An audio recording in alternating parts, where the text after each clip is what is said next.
In this episode, Ryan updates us on his automobile experience. The conversation continues into gimmicks in the infinite banking world, capital theory, Austrian economics, financial secession. So we had fun. Hope you enjoy it. Thank you for listening.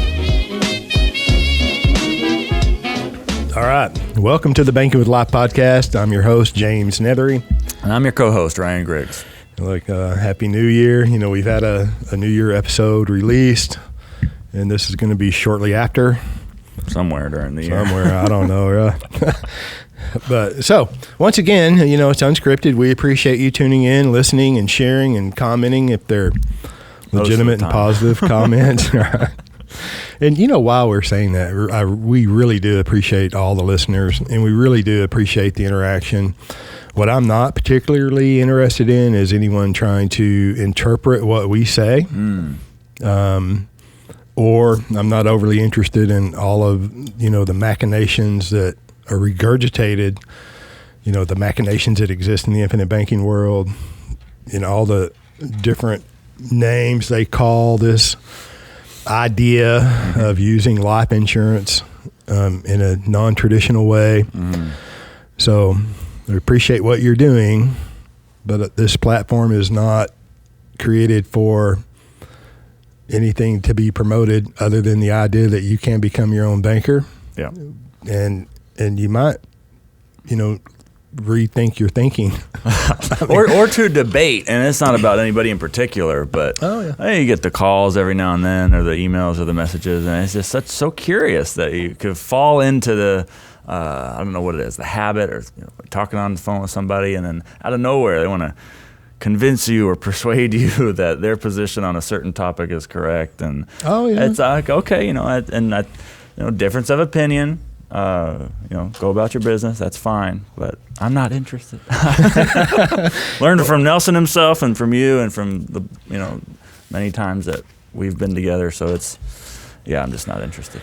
Yeah, but anyway, and it's all in love. I mean, I'm seriously, it's all in love. We love the interaction. We appreciate it. You know, we answer questions. We engage with a lot of the listeners over the phone or through email. I'm just specifically talking about the people that want to interpret what we're saying. I mean, I don't use correct English, but I speak English, right? And so, that's as an example. Or somebody may be doing something in their personal financial life that's different than what we're talking about, and so they want to promote and it's almost like get approval or support for what they're doing, and it's like, well, whatever it is you're doing, God bless you, right? So it's all in love, right? Okay. And that's kind of where we're going to go with this today is the love. The love. That's it. It's like a former episode, Love, Peace, and Chicken Grease, right? Yeah. But the idea that, and you mentioned it beforehand, and I think the reason that there's a lot of this rebranding and maybe sometimes gimmicky sales methods in the infinite banking or in the life insurance world is because of the nature of the business. And we talked, I think, in the New Year's episode or in the Christmas episode about high information versus low information kinds of sales. And we absolutely want to tie that in because I want to bring the listeners up to date on your automobile experience. Yes. Yeah. Okay. So let me say this. Wait. Because that's where that came up, a high information kind of a sell. Yeah. But we kind of left them hanging. We did. On purpose. I mean, at the time, I hadn't made a purchase yet. So, but to catch everybody up, the idea was, opportunity to buy Japanese or the opportunity to buy German Volkswagen in particular. And I drove a Volkswagen and spent a lot of time learning about Volkswagens because they're more complex, they're over-engineered. However, they're also a superior driving experience, and I like driving, and I wanted something that I could enjoy. Derive the value out of it that I was seeking. And with your experience, I learned more about Volkswagen than I really wanted to. Yeah, so did I. But it was fun. And that's really what I wanted to end up with. But through that those months and hours of research and searching, and then after having spoken about it on the podcast. And I think there were a lot of valuable lessons there to question. pull out of that conversation. That's why we took so long. I think it was an hour and 40-minute podcast. I mean, it was no joke. And nobody else out there spending an hour and 40 minutes consistently every other week talking about it. Just saying. So I think there's a lot of valuable lessons, and I think there's more valuable lessons to gain out of how it concluded. And really what I decided was that the problems in that particular high information business, that German automotive business, were overwhelmingly problematic. The impediments were too great. That you were going to have to fly to California to was literally planning on flying out of state to get the one that I wanted. And it's like, my gosh. So the lesson that I've gained from it is that sometimes, perhaps even often, in a high information sort of business, maybe it's the automotive, maybe it's the financial, it can become so cumbersome and so problematic that even the most well-intended, most highly motivated, most interested, the person who's done the most research, right, relative to the mean, even that person can become disillusioned and throw their hands up and say, whatever, forget about it. Complicated. And I really think that it happened with me. I ended up, fortunately, finding a very good deal on of course, a Japanese car. But that was in the state, close by. It was a really good deal on a older, newer relative to what I had prior, but still compared to now here in 2020, older, but only driven, hardly ever driven. Yeah, a widow in right. Pasadena. Yeah, or somewhere like that. Yeah. So it ended up for the best and got a good deal out of it for what I ended up with. Very nice car. A nice car, but however, there's still that part of me that's remorseful. Not regretful, but sorrowful. Like, oh man, I had this idea in mind about how things could have ended up, and it could have been really good because I saw the potential in the thing that I wanted. Right? And I think a lot of people who are vetting financial strategy or agents or a concept, as you go about your research and you develop a vision of the whole deal, you can start to see what it might look like. And it is really sad and tragic and unfortunate when the complexity, or at least the manufactured complexity, the gimmicks, the marketing, all the extra noise, the complications amplified and taken advantage of, can make you feel disheartened and uninterested and irritated, even frustrated. And I think so that's another lesson to apply to this financial world. There's been so many. And I think what you were pulling out and what we talked briefly about before the show was, that this is a consequence of, this is a single example of, a single instance of this problem of high information sales of your not your normal, garden variety, go to the grocery store, buy, bread and milk kind of sale. This is a bigger deal. This is potentially someone's most important financial decision, one of their most important purchasing decisions ever. Could be. And cars are up there in that same category of purchase, that same category of economic activity. And so I think that's why we see, or I have felt, so many similarities.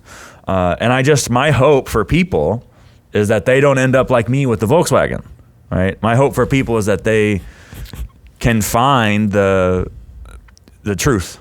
They can sift through the noise. They can get to clarity, and make a decision, move forward, and be proud of what they've done. Yeah, of course. I mean, I agree with that. Because it is seemingly complicated.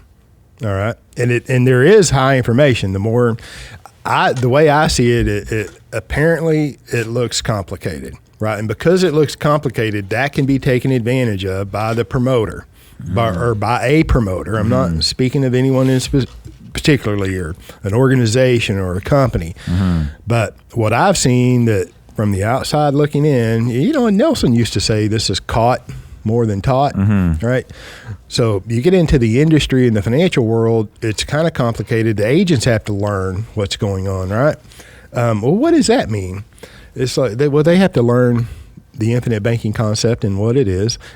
And once you see what it is and you put it into practice, it serves you very well. Well, how do you see what it is? How do you sift through all this high, seemingly complex information whenever there's 45 iterations across the country, or however many there is, this banking, that banking, this banking, and I question sometimes whether these individuals or these programs or companies, whomever they are, if they've even read Nelson Nash's book more than one time, even if I question whether they've even given it one thorough reading. Right? Now, everybody can cursory glance at and gloss over and just sift through. Yeah, and say, oh yeah, I've read that. Saw the illustrations, must have saw the whole message, right? Yeah. Yeah, and then too, we've spoke about that before. So it's apparently a highly complex thing, which I think that in and of itself, the appearance of it being complex, allows the opportunity to either continue and take advantage of that apparent complex looking thing, take advantage of that and contort and just contort policies and design and bring in third-party software and like it's almost like mystify somebody with numbers. I call it beating them up with numbers to prove whatever points they're trying to prove. Yeah. Am I going to have a certain death benefit in a certain year? Am I going to have a certain cash value in a certain year? And if the numbers are bigger, they're better. Well, not necessarily, right? And it's like the simplicity of becoming your own banker is the other option, right? You have complexity, simplicity. You can take advantage of either one and almost try to, well, what I see is I feel like they're trying to tell a story that may or may not exist in Nelson's book, right? You can make life as complicated as you want it to be. Absolutely. I mean, how minuscule and minute and narrow do you want to get? I mean, we have this human behavior. We all want to know. Right, we want to know the truth fundamentally, right? And we don't want it overcomplicated, and we want it simplified. And I'm all for simplicity. I think simplicity is a virtue. Brevity is a virtue. Clarity is a virtue. At the end of the day, the smartest thing you can do is educate yourself, because that is the defense against smoke and mirrors, gimmicks, over complexity. And over simplifying things too. And if I can say, Nelson, the 4 fundamentals that he talked about the whole 15 years that I had the pleasure of interacting with him is, number 1, think long range. That's pretty difficult for the average All-American. You can't think past next week, next year. What's the rate of return in that first policy year? And then the second is, don't be afraid to capitalize.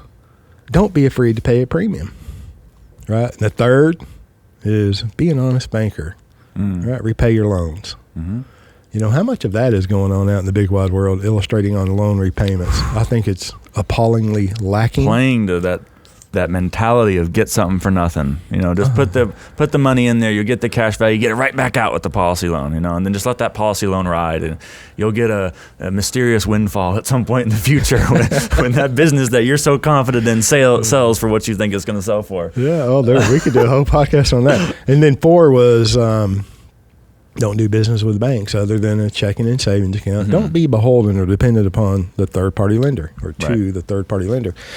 And then the last few years of his life, he said, number 5 is rethink your thinking. So most of what I see out there, not all, is a complete violation of those 4 fundamental principles, right? In some method, if I'm afraid to capitalize, if I have to have 100% cash value in day one. And let me say that, there are companies out there that will write like 5% to the base. And 95%. You said you didn't want to get into this. And 95% to the PUA. Yeah. Okay, so can you do that? Yeah. There are also universal life policies that illustrate very, very, very well. I'm just saying, if that's the basis of your thinking, you're violating. You're afraid. You're not thinking long term. You're not thinking past the first year, right? And then you're violating that. Afraid to pay a premium? Hell yeah, you're afraid to pay a premium. Mm-hmm. Absolutely, you are. Afraid to capitalize. Afraid. Increasing the likelihood that you'll become dependent on conventional bankers in the future. So if you don't break the fourth rule, you're getting ready to. I mean, at the end of the day. And you've stomped all over the fifth one as well. Oh, yeah. Because it's a continuation of flawed thinking. Yeah. At the end of the day, they're just not doing what. Over that. They're just not doing what Nelson taught, though. They did not. That's true. And if you want to do that, Perfect. Go right ahead. But to call it infinite banking, to say that it's becoming your own banker, to say that you're doing what Nelson taught, it's like, nah, really. What's a dividend? What's that? What's a dividend? How fast? What's my internal rate of return over the next 30 years? Yeah. Well, you mentioned one thing I want to blow up a little bit too, the simplicity versus clarity thing, because that happens a lot, I've noticed in the industry with other agents and advisors is, we say, well, we believe in the concept so much, we believe in the power of becoming your own banker. What we really need to be doing is make it simple for people. And dumb it down. Yeah. Oh, I don't like that. The way I think simplicity is kind of like profitability. It's a byproduct. If you're providing value, if you're conducting your profession well, if you're making a valuable exchange, it's like the old saying, if value is clear, buying is easy. And if value is clear, selling is easy. If you do your job well, you provide value, you're going to be profitable. It's going to come, right? Well, same thing with simplicity and clarity. If you're successful in clarifying something, it'll seem simple. The simplicity is the natural byproduct. It's the profit of having performed the service of clarifying, So to say I want to make things simple is like saying I want to be profitable. Well, no kidding. You and me both, and life would be better if things were simple. But simplicity, it's like in the psychology world, people talk about, I want to live a happy life. I want to be happy. And I want to target happiness. And it's like, well, duh. Who doesn't? I want to be sad. It's like, no. Everybody. I want to be angry my whole life. It's like everybody wants to be happy. Everybody wants things to be simple. Everybody wants to be profitable. But those are all byproducts of doing something else, of creating value elsewhere.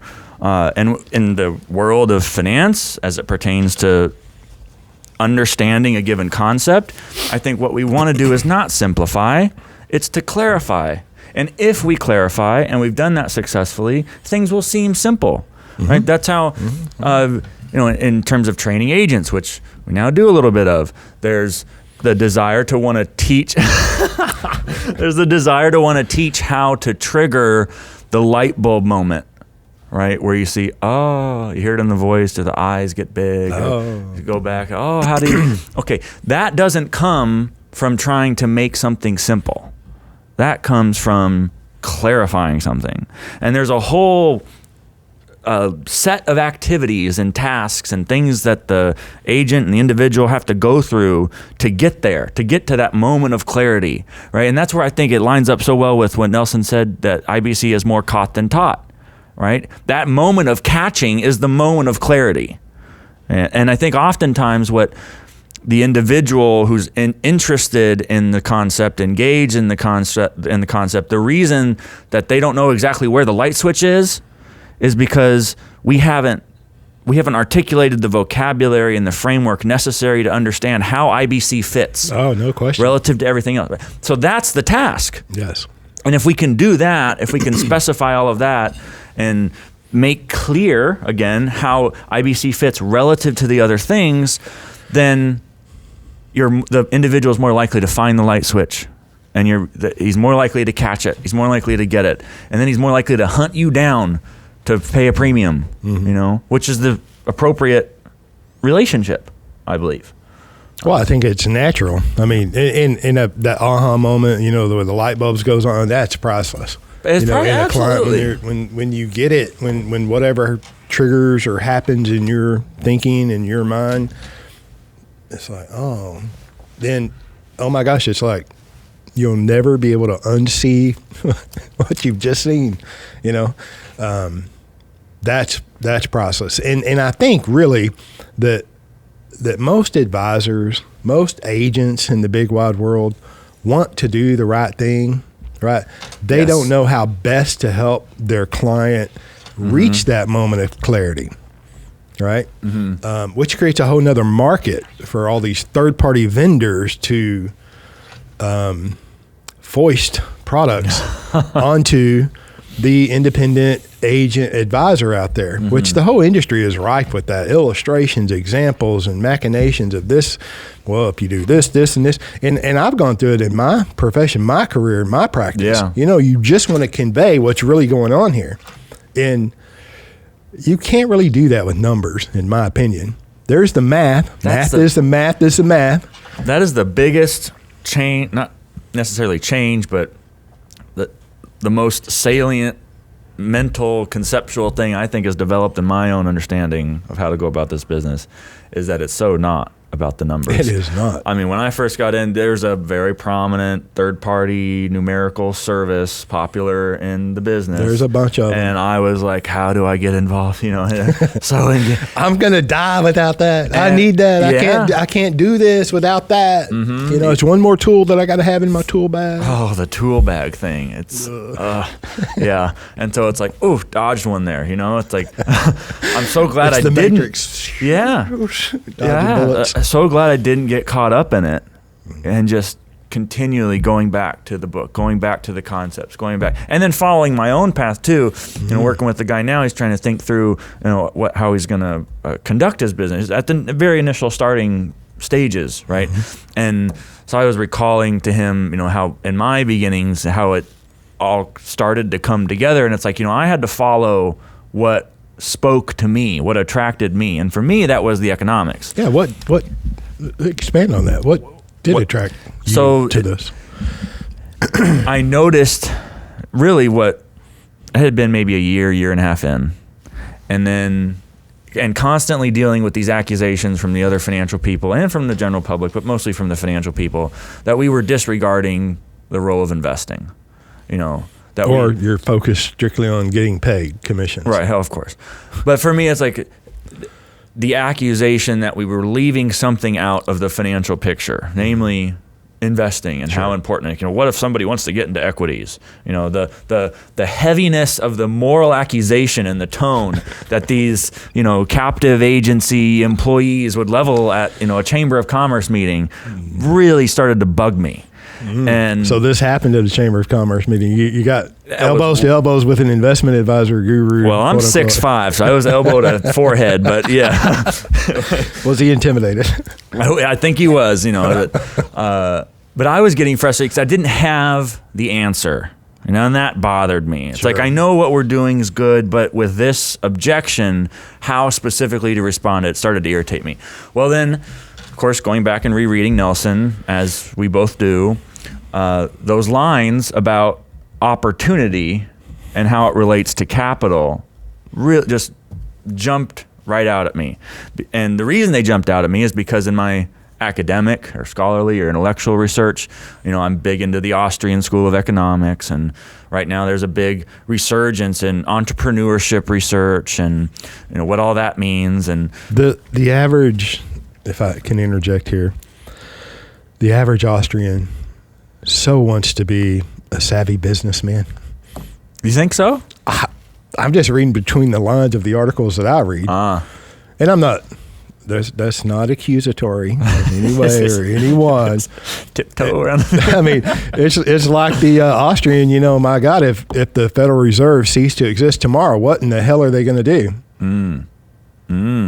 Well, Murray Rothbard, and to validate what you're saying, Murray Rothbard. Oh, thank you. I need validation. Well, just not that you need it, but Murray Rothbard used to say, you know, if the role of the state was not so pervasive in the economic affairs of mankind, then the role of the free market economist would be very minimal. There'd be a lot fewer of us, and all we'd be doing really is teaching.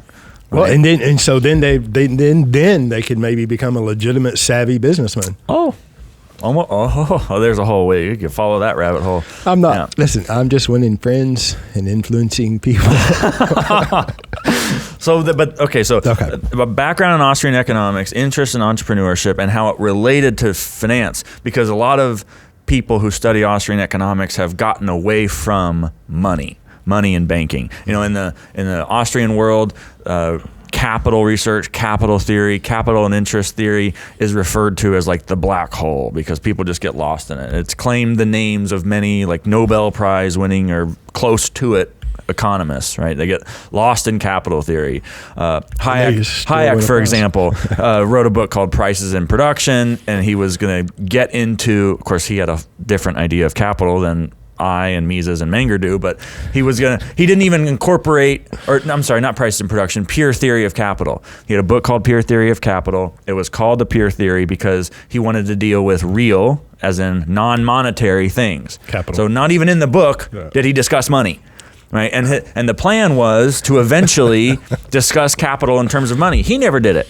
Right, Nobel Prize winning, one of the probably the most well-known Austrians, got lost in the black hole of capital theory. Okay, so point being, I think a lot of Austrians are afraid of it, and not no moral accusation, but it's like professionally, it's they don't want to fall off into the black hole. Right. Well, if I want to publish in order to move up the unionized chain towards tenure, then I got to be an authority on something, and if something's complicated, then the chances are lower that I'm going to be an authority on it. So I'll just, for the sake of my professional and maybe my family's, my ability to generate income, I'm going to set it aside. Oh my gosh, right? I love this. This so fits in. Yeah, so they do, and they have, and so that has also bothered me. Okay, so all these things kind of are coming together, right? Mm-hmm. And then I see the thing about, in the middle of all this, I'm doing a reading group with Bob Murphy, and we read Karl Menger's 1871 Principles of Economics. In that, there's an introduction, coincidentally, by Friedrich Hayek, who referred to Menger's later views on capital, not in 1871, but in 1888. The unpublished. And I'm like, what? There's more? Yeah. And so I go find it, and sure, lo and behold, and we've had a podcast on this, so we don't have to get into it now. Menger had a financial, monetary view of capital. It's the same one that Nelson had. It is in contrast. It's distinct from what the dominant view of capital is. And then Nelson links it to opportunity. And it's like, oh my gosh, there's a relationship between capital and opportunity. And so after that engagement at the Chamber of Commerce with the 5'1" financial guru, you come home, and then those capital 70 plus times Nelson mentions capital and becoming your own banker, jumps off the page. Leaps off the page. And it's like, gets all over you, and you can't get it off. Can't get off. Don't want to get it off. No, of course not. And then it occurs to me that opportunity, a type of opportunity, is investing. Right, and that's all investing is. Investing happens to be the form of taking advantage of what the individual perceives to be an opportunity. This investment product is an opportunity, so it should attract capital, which... and how convenient, right? I have these conversations with my clients and prospective clients all day long. Mm-hmm. And so to see that, to start to see that whole relationship, and to discover that we've perverted the relationship between capital and opportunity. Just like you say, the idea, even among many economists, is that opportunities attract capital. And it's like, superficially, that makes sense. It sounds good. Yeah. Right. Sounds good. It sounds good on its face. Yes. It makes sense. Yes. Upon initially hearing it. Right. So it must be right. And then if you have a PhD behind your name, right, it's definitely right then. Yeah, of course. It's complicated. You've just simplified it, and you're an authority. Right. So it must be right. So the problem with it, though, is that it presupposes the observation of the opportunity. Look, you can't go to the store and grab an opportunity off the shelf and buy it. Right? Opportunities are not physical things in and of themselves, right? To say the word opportunity implies some sort of judgment on the individual. In fact, entrepreneurs, the entrepreneurial element of us, that to say the word opportunity implies something else. It implies things that have already happened, right? It implies judgment. Well, okay, what affects an entrepreneur's judgment? Well, my goodness, if you walk around with $50,000 in your pocket, Okay, the world's going to look a little different to you. You're going to be separated from it as soon as the Gestapo stops you as asset forfeiture. That's what's going to happen there. And then you're going to spend $75,000 with your attorneys trying to get that back. Okay, my God. But point being, if you have control over a large, just like Nelson says, if you have control over a large pool of financial value, if you have a lot of cash in your pocket, if you have access to a lot of capital, if you have, say, for instance, contractually guaranteed access to a large amount of capital, I like it. Then the way you see the landscape of potential economic activity, the way you approach the idea of opportunity will be different, and you can't change. No question. I think that's a scientific fact. Like you can't. I don't think you could argue that is even not the case. Like, well, somebody's going to argue that's not the case. You can argue, but it doesn't mean you're right. I agree with you, and there's no question. What is classified as an opportunity. I love it because the more cash value, I've discovered this for me, myself, many of my clients, and I tell them that practicing the infinite banking concept correctly, okay, will hone your skills in identifying opportunities, because now you're coming into the marketplace with a whole new set of information. Oh, wait a minute. I do not care what the interest rates are from the third party lender. I do not care what they require because I don't need them. All right. And so now, if I have access to capital at whatever, 5%, as an example, and I have a contractual right to that access, and I'm in control of how, if, or when it gets repaid, that's brand new information that the average entrepreneur does not have because they don't enjoy that ability for the most part. In the all-American average family, it applies. Okay? Now, I got a whole new set of information to properly classify opportunities. You know how many things suddenly become not opportunities that meet the requirements that I can set because of this new information that I have, because of this new, and the information is all from my experience, right? And the vetting that I've tried to do. I mean, my heart goes out to the listener because you have to step over and wade through a bunch of BS to get to the truth, right? And I'm not saying we're perfect and everything that we say is exactly 100% correct, but by God, it's like the Austrians. They have it more correct than the other schools. My opinion. Yeah. Does that mean they're 100% correct? Nope. Yeah, probably not. Oh my gosh, we're human. Right. All right. So I digress a little. Right. But we're getting somewhere.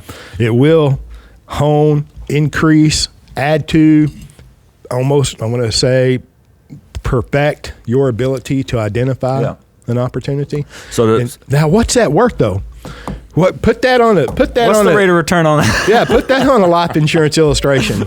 You know, and compared to that mutual fund. Oh my gosh. So then it became, oh my gosh, and it kind of culminated in that talk I gave last February. The one opportunity I've had to speak at Nelson Nash Institute. Well, listen, you're young. Yeah, of There'll course. be more. I'm sure there will be. I just they love you. A little gentle poking, but yeah, David. But it kind of came. He listens. He probably doesn't listen this far into it. So, well, at 33, David, we're poking fun at you. We love David. We do very much. Infinite Banking Concepts. Nelson Nash Institute. Okay. So we ended up. So it all kind of came together at that talk I gave in February of this past year, in 2019. That the right way to respond to, and it's totally transformed how I respond to the objection, right? When people start talking about rates of return and all this, it's like, okay, clearly you've jumped clear over, I did, everybody else has, you've jumped clear over the relationship between capital and potential for positive investment performance. And then you can go into Nelson's, especially Building Your Warehouse of Wealth, the second book, where he gives examples from his own life about opportunities that he had that he would not have had did he not have access to substantial capital. And the return, the percentage returns. Can't even calculate it. Well, we ain't even talking about what's his name, Bernie Madoff. 12%, 1% per month is supposed to be impossible. No money manager could ever do that, right? Certain financial entertainers like to advertise similar sorts of quote unquote historical rates of return in their mutual funds, and we're arguing about 12 or 15 or 8 or 7 or 4, whatever. Small potatoes, nothing compared to the 4, 5, 6 digit percentage returns you can get if you have access to a large pool of financial of capital, of financial value. And you know how to properly identify and classify an opportunity. And what's that? Then the education. Oh my gosh, are you going to have kids? Are you going to have grandkids? Are you going to teach them any of this? You know what a car costs? What's that worth? You do know what a car costs. Do you know what a wedding costs? I know all of you gentlemen out there that have daughters. Do you know what a wedding costs? If you have more than one. So now the objection, I get the objection. It's like, oh, they just really don't get it. And then I feel for, and I kind of have an idea of how far away somebody is, someone who's investigating the infinite banking concept, who's concerned with the, well, I might be missing out on my mutual fund, all my friends, all my buddies are in the market, I'm going to miss out on that. First of all, not true, you can do both, but it's just like, there's so much left to be done, and isn't there so much work to do? Yes. Right, there's so much groundwork to be laid, and I think the frontier is broad. And this is why, and people, I'm accused of, you're too intellectual, you're too high level, you're too academic. Okay, fine. Well, it matters somewhat to understand that what we're suggesting, what we're talking about, the idea of becoming your own banker is rooted in much, much deeper, well-founded, well-articulated historical theory, right? Gosh, we can go back to 1870. Everyone's fans of the mutual fund industry and the tax qualified plans and all this. Let me say, those are brand new. It's no question. The first mutual fund, I believe, is in 1935, somewhere around there. Right, and at that time, in 1930s, I think it was 1935 in American funds. I could be wrong. I mean, they were absolutely one of the first ones, and it was in the mid to late 30s. Okay, at that time, the all-American average family built their capital, their money, in life insurance. Right? Okay, the qualified plans didn't exist until the, as we know them today, the defined benefit. The defined contribution, the IRAs, 401ks, they didn't come out until the 80s, the Keogh plan. And if I'm digressing maybe a little too far, but I don't think so. Look at the Senate colluded with Wall Street and the term promoters in the late 80s, in 86 and 88. Oh, wait, and the tax qualified plan came out in 88 and 89. What a coinky dink, okay?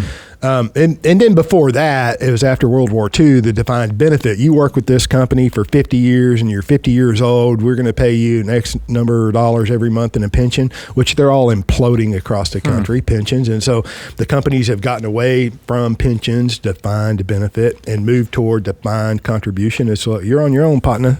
You put in your $6,000 a year in IRA and catch-up provision, $18,000 if you're in a 401k, and ad nauseum. And we wonder why the older generations have become so dependent upon the government for their late life income. Well, listen, let's talk about that cradle to grave. The cradle to grave part of the construct is dependency.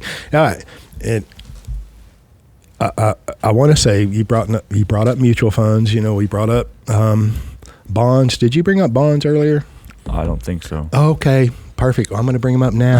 All right. So you look at the talking heads, the financial promoters of Wall Street, put your money in mutual funds. Well, Dalbar, D-A-L-B-A-R, is a research, institute, organization that provides a plethora of data to the financial industry. Okay. Well, you just compare the bond return to the average equity return, so the average investor in bonds, the average investor in equities. Guess who wins? The bond. Now think about this. And I promise you, I'd rather have people owe me money. All right. I mean, that's what a bond is, right? A debt obligation. Okay. Where, pray tell, does the life insurance put the premium that you pay into it? When you pay a premium to the life insurance company, it's not your money anymore. Okay. But you have access to it contractually. We can talk about that all day long. They have to put that money to work to meet future obligations. Mm-hmm. There's a 100% chance you're going to die, 100% chance I'm going to die. So they've got to put that money to work to meet that future obligation. Oh, wait. And if it's a dividend paying whole life insurance policy issued by a mutual company, there is a guaranteed cash value. At some point in time in the future, you can walk away with that cash value, that surrender value. What the terminology is important.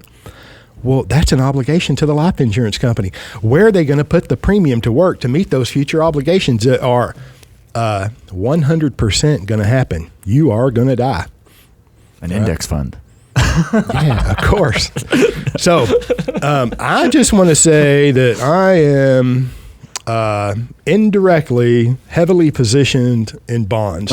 However, there's an entity that exists between me and the bonds, and they're managing those portfolios over a 100-year time span. Performing a valuable service that's I'm not interested in doing. Oh my gosh. Oh, and then the inverse relationship between bonds and interest rates ad nauseum. I digress a little. I'm just saying, Dalbar, the average return on bonds, the average return on equities over a long time period, Dalbar proves that the bond investor wins. Yeah. Okay. Thanks for letting me. Of course. And you said something in there about terminology, and because one of the objections we get a lot of the time is, I got to pay interest to the life insurance to get my money. And you said that once you pay the premium, it's no longer my money. And that's exactly right. And Gary North, who I wrote about recently, an article which appeared in the January 2020 banknotes, which I'll get into in a second. But this has to do with him. Once you pay that premium, it isn't your money anymore. It's not. It becomes your capital. The cash, your cash value is your capital. And people, it's like, well, is that good? Is that bad? People like money. Capital is kind of misunderstood. Well, very much misunderstood. The important element in your financial or economic life is not your money per se. It's your capital. It's how much capital you control over the course of your lifetime. It's whether or not you have contractual control over capital in your lifetime. Why? Because you can leverage capital, right? You can borrow against it. Sure. Right? You can benefit from its purchasing power without having to deplete it, right? Whereas with money, notes, or digits in a checking account, to benefit from them, most often requires liquidation. You have to sell it off, right? Now, of course, you can go and borrow against a checking account at a commercial bank and all that, reintroducing dependency on a third-party lender. So it's kind of beside the point, right? The value is the important point is that it's capital that matters. And so it's not a problem that it's no longer your money when you pay a premium. It's better to have the capital, right? There's all sorts of contractual reasons, guarantees, why, historical experience to suggest why the capital is the more important element. So I just want to say that. And it's one thing that, for example, Professor Gary North, in an excruciating article, really nastily targeted the industry, IBC, the infinite banking concept, becoming your own banker, the product dividend paying whole life. It was one of the things that clearly was not understood. And so a while back, it's been a few months now, I wrote this, maybe even a year. It's been probably almost a year, yes. I wrote an article sort of line by line, deconstructing the erroneous argument. And, can we put a link to that? Do you mind? And we should say thank you to David for reprinting it, putting it out there in the It was released notes. In this month's banknotes from him in January 2020 banknotes. It was a top article up there? right there. Yeah, of course it was. And so, all I'm going to limit myself on what I say about that. I think that you wrote an outstanding article, right? It was. Thank you. You're welcome. And I think that everyone should read that. And everyone should share that article. If you want to find out the worst of the worst negativity when it comes to life insurance, that article by Mr. North is a place to start. And I read it one time. I don't know when he printed it. I could care less when he printed it. I read it probably, 5 or 10 years ago. and I could barely get through it because he's judging everyone in the life insurance industry by his own character. I have not met the man. I've met his son-in-law. Is a great guy. Sat next to his son-in-law at an event, and I'm like, does your father-in-law know you're here? Very, very nice man. Very intellectual, prolific author. As a matter of fact, I'd like to have him on as a guest sometime in the future. However, I read the article, and Nelson greatly enjoyed the writings of Gary Knorr. And when I read this particular article that you've eviscerated politely with your article, after I read that, I'm like, Nelson, what? Are you kidding me? Why would you tell anybody to read anything that this man has written? And of course, Nelson was much more righteous than I am. And I still try to our example live, up to his example. And he said, well, James, he just doesn't know. That doesn't mean everything else that he's written is bad. And I'm like, okay, well, I'm not ever going to read it again, ever. And so it was painful for me to read your article a year ago, and I reread it again. And the reason it's painful is because you have to mention what you're rebutting. Right. And correcting. Yeah. So, that's probably all I need to say on that. Well, and then that's the one article, who knows what other conversation has been had about life insurance, about whole life in the libertarian and in the Austrian world, because there is such I don't know if it's a hostility or if it's an ignorance or if it's a refusal. I don't know what it is. It's all of those. Keep going. Yeah. It's just totally put to the side. In fact, this is a lighthearted story to break it up. I had a liberty-oriented, I won't name the station, but a radio station, a marketer from the radio station called me up and offered me the opportunity to pay him, right, thousands of dollars. Is that the way it was presented, though? Oh, it was an opportunity. Oh my gosh, we have this exclusive audience and all these social media 90,000 listeners. People got to be careful. You come at me with these little offers. We have a podcast, and he's not afraid to put you on blast. I won't name names, but these ideas irritate me. And then so you're going to offer me the opportunity to pay you to come talk about something for 30 minutes that we've had a podcast on for over a year now. Hours and hours. And I'm going to get it across in that little bit of time. I mean, we're 46 minutes into this one, and have covered tremendous ground that wouldn't come across in a paid-for, marketing-oriented radio interview. So don't you have to have a ClickFunnels built to run all those gotta responses, have a landing page, a paywall, and a conversion rate, click-through rate. So on the way here today, I was listening to one of our podcasts, I'm sure. No, actually, I think he's passed away now. So John Bogle, the founder of Vanguard. Right? Yeah. So I was listening to a interview. I like listening to the main names in the intellectual tradition of mainstream finance, and he's really one of them. Oh, let me tell you what, John Bogle turned the industry on its head by low and no fees. Right. And and let me say, 1991, I think is when, it's a long time ago, the front end loads on mutual funds at that time was 8.5%, and that was normal. And here the Vanguard comes with no fees, low fees, 0.65. I love it. Okay, I digress. So he was making the interviewer was asking him about how he perceived the industry today and what's happened with mutual funds and exchange traded funds and all this. And he made the distinction between a professional and stewardship on the one hand, and a marketer and a salesman on the other hand. Ooh. And he said, I prefer the professional money manager, not the marketing. He said that what's happened in the mutual fund and exchange traded fund world, especially because a lot of them are publicly held, and so there's an inherent conflict of interest in these funds. You got shareholders, and then you've got the other public owners of the company, and then you got the actual clients, and it's like, who are we trying to benefit here, right?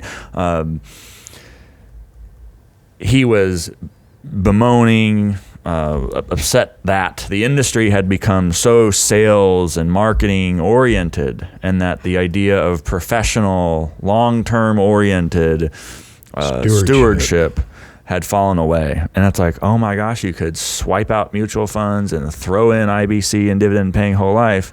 And I see a lot of the same elements. No question. The emphasis on marketing, the emphasis on getting the sale, on selling from the illustration, on indulging the desire to not pay your dues. It's like, ooh.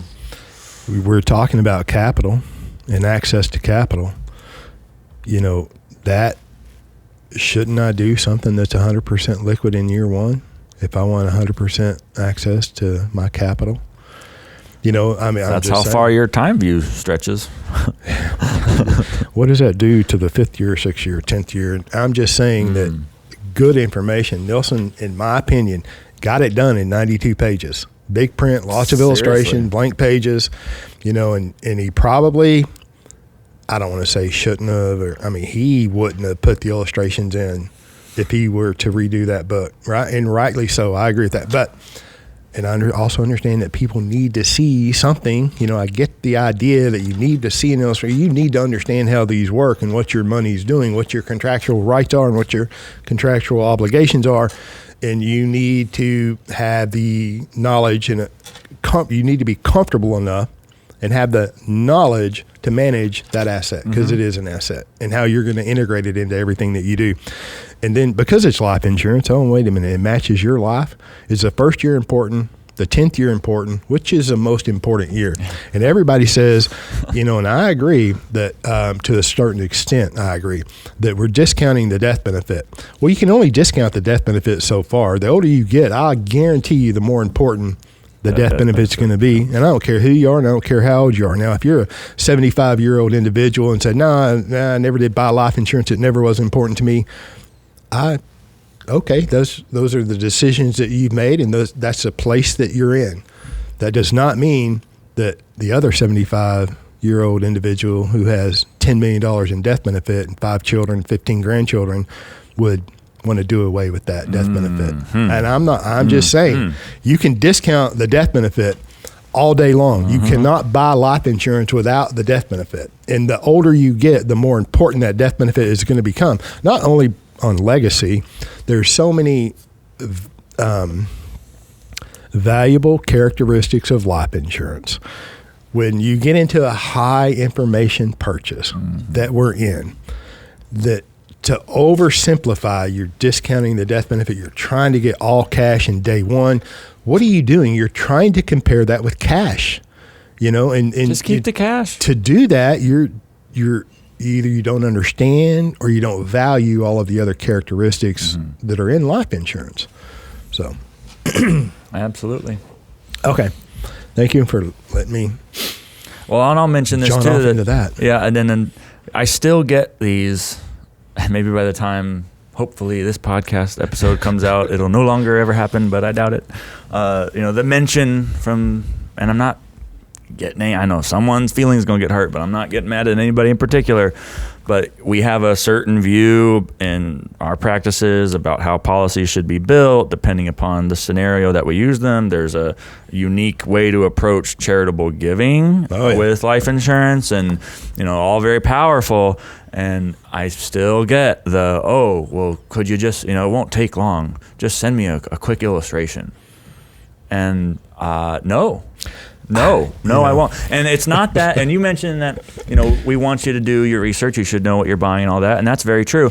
It's not that you should never look at an illustration. It's that there's a proper place in the process. Yes. There are certain things that need to happen before you get to that point. And to, you're putting a loaded gun in the hand of someone who ain't trained to shoot if you start throwing around illustrations without a mutual understanding that of all of the other things that matter for the longevity and the quality and the integrity of that policy that you don't see on the page of numbers, right? And it's kind of a demeaning tone, like a little condescending, like, well, just send me I deserve it. I'm entitled. Just send me this. No. And that's, so I know it comes from a good place. It comes from a desire to have clarity. That's not how it comes. No, I won't. I wish the illustrations weren't in Becoming Your Own Banker. They're there. They can be of value, but Nelson's seminar was 8 hours for a reason. The ones I teach, or 10 hours, the ones I teach now, 8 hours, we go through a lot before we get to those numbers, right? Because everyone wants to grapple onto the numbers. We always have a proclivity to attach ourselves to the seen and forfeit or sacrifice the unseen. Oh, no question. And the unseen is where it all goes down. That's right. What matters. And so to indulge that the natural human proclivity to just want the numbers, just show me, and so I can hold it, and I want to have as much capital as possible, as quick as possible. I want something for nothing. I want all my income, just like you said earlier. You do the work, send me the check later. It's like, we got to. That has to, for our benefit, for the client's benefit, for the company's benefit, for the client's beneficiaries' benefit. All of that has to. It's got to stop. And all good things in time. Right, it's not going to. I mean, the life insurance companies have been arguing with each other over dividends, cash value, stock, mutual, direct, non-direct for well over 100 years, 200 years, over 200 years. So it's not going to stop. It's not going to. But it's okay to wish. But we have the opportunity to opt out. And isn't that the beautiful part? Secession. We can just secede from the whole situation, and not political secession. I mean, that's great too, but still political. Every time I hear the word political, I want to substitute it with the word incoherent.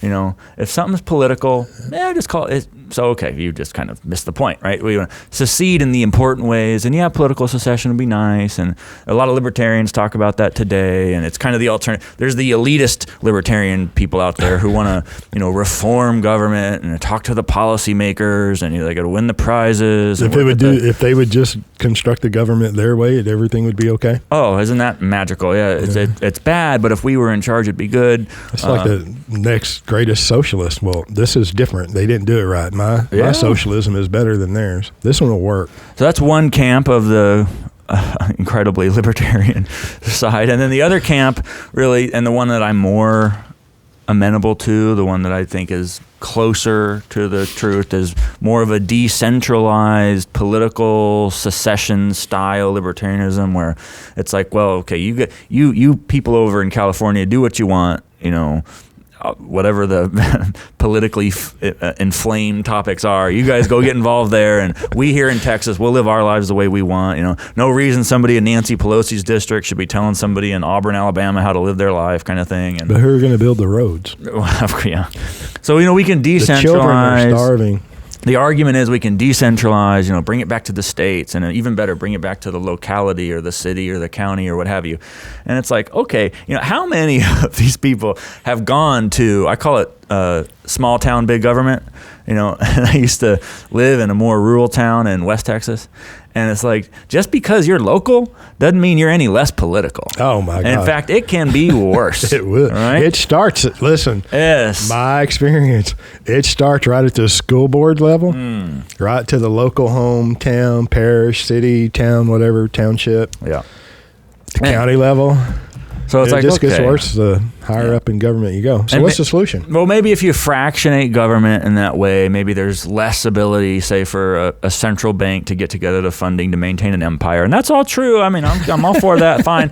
But, there's more to be done. And I think as libertarians, the problem often is we are negative. We say, oh, don't do this. That's not the answer. Oh. We say, oh, centralized government's not the answer, or, giving welfare or special privileges or legal privileges, all that's not the answer. And it's like, yeah, okay, that's all fine. But people still want to know what to do. What's the positive? What else is there besides all of these no? You're telling me no a lot. What else? Well, secession's great.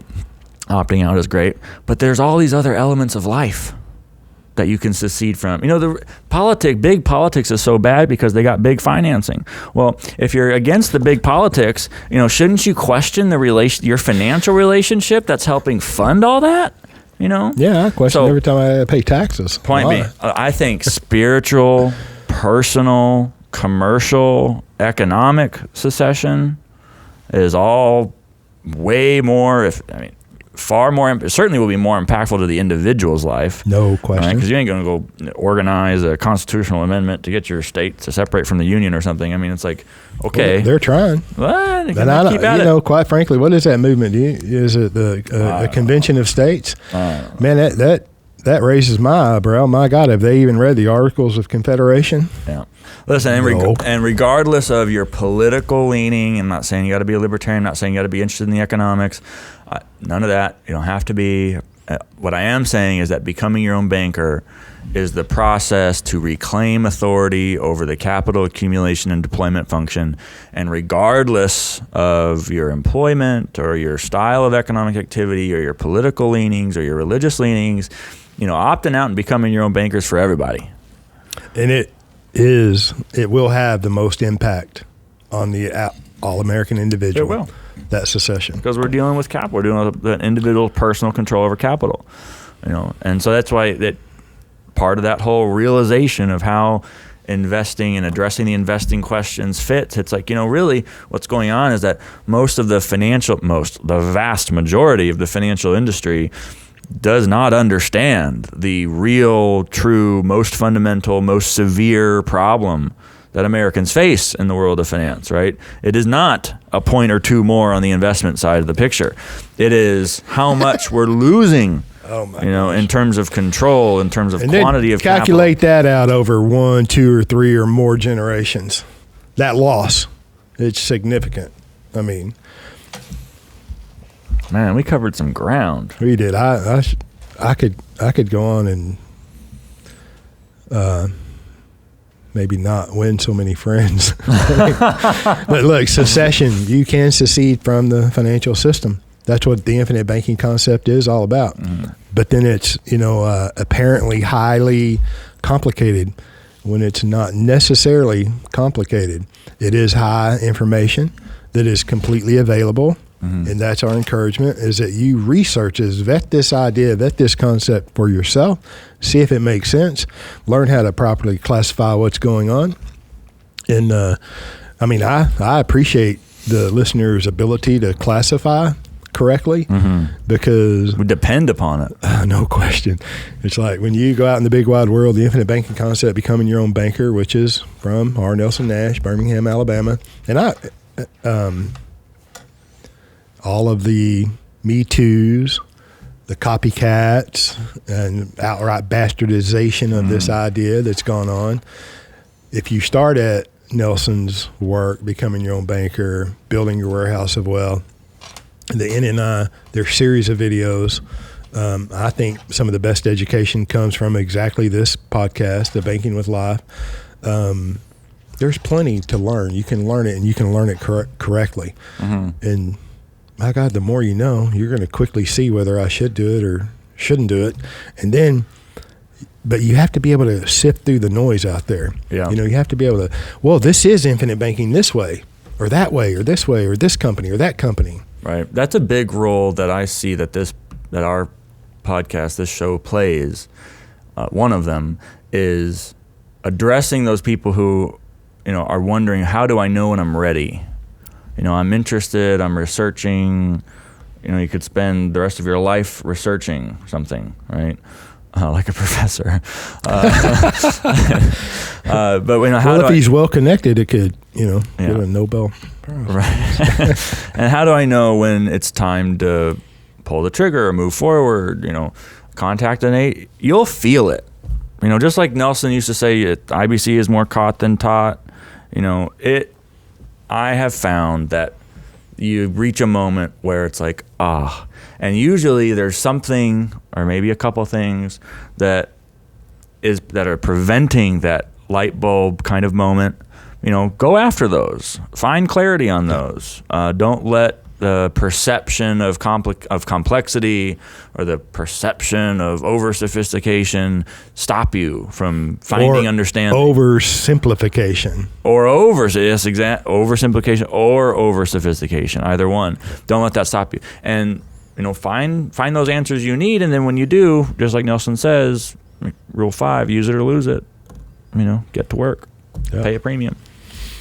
All right. That was in Parkinson's law. Use it or lose it. Yeah. All right. Thank you for listening. I had fun. Me too. Talk to you next time. 1 hour. Yeah. Boom.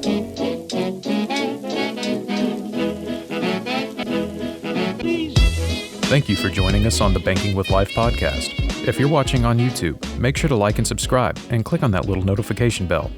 Otherwise, join us on Apple Podcasts and Stitcher for weekly content.